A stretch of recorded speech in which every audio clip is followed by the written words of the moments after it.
महांगा सेवा मंच अध्यक्ष हिसाब से आज वार्षिक उत्सव अनुष्ठित करा 2 दिन धरी कार्यक्रम चलो।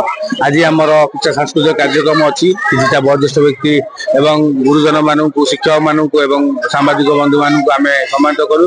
काली कुनि कुनि पिला मानू जो मैंने सब स्कूल टपर अच्छे से आम सम्मानित करूँ। से भी पुरस्कार वितरण भी लक्ष्य अच्छी। तेणु आज तार द्वितीय वार्षिक पालन करा। महांगा सेवा मंच आपण मैंने भी जानी कौटी दृष्टिहीन स्कूल हो कौटी वृक्षरोपण कार्यक्रम हो कंबल बंटन कार्यक्रम हो मागणा स्वास्थ्य शिविर हो आज भी आम आलोचना कले रक्तदान शिविर विशाल रक्तदान शिविर भी आयोजन करा। तो महांगा सेवा मंच सबु बेले सेवा सहित विभिन्न क्षेत्र में केमिति महांगा लोक मान साहाय्य करिवो सेटा मोर अध्यक्ष हिसाब से मोर सेटा प्रतिश्रुति रहला। एवं सब वर्ष केमति याको और अधिक अधिक आरंभ सहित करिवु सेटा भी मोर मां चंडी पाखे मुझे अनुरोध करी से आशीर्वाद भिक्षा करी।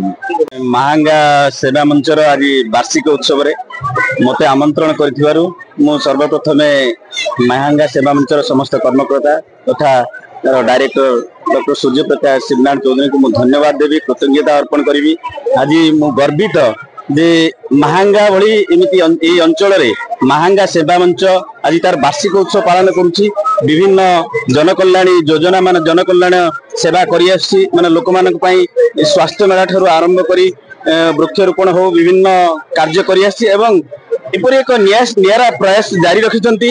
एवं आगामी दिन में मुझे आशा करुच्ची यही कर्मकर्ता जहाँ शुणा पाऊली से आशा अच्छी ये अंचल जनसाधारण जो माने बहुत तल स्तर अच्छा निष्पेषित अच्छा सेवा पाइबा जो माने कटक भुवनेश्वर जापार ना ये सेवा मंच निश्चिंत भाव में एक गुरुत्वपूर्ण दायित्व बहन करिवो बोली मो जा बुझिबा को पाउची। एवं से माने विभिन्न लोकन को मध्य सेवा जुगै दे आछंती। एवं मु आज एठारे उपस्थित होई मु निजको धन्य मन करूची। एवं आगामी दिन रे से माने जहाँ कार्यक्रम करिवे जेमिति ब्लड डोनेशन कैंप हो वृक्षरोपण कैंप हो किंबा शीत दिन रे दिन दरिद्र लोक मान कम्बल बंटन हो विभिन्न प्रकार जो सेवा जारी रही से निश्चिंत भाव में मोर सहयोग रही। आगामी दिन में सहित निश्चिंत भाव दिन निजको निजे आसी पहुंची सेवा जुगाई देवी। धन्यवाद।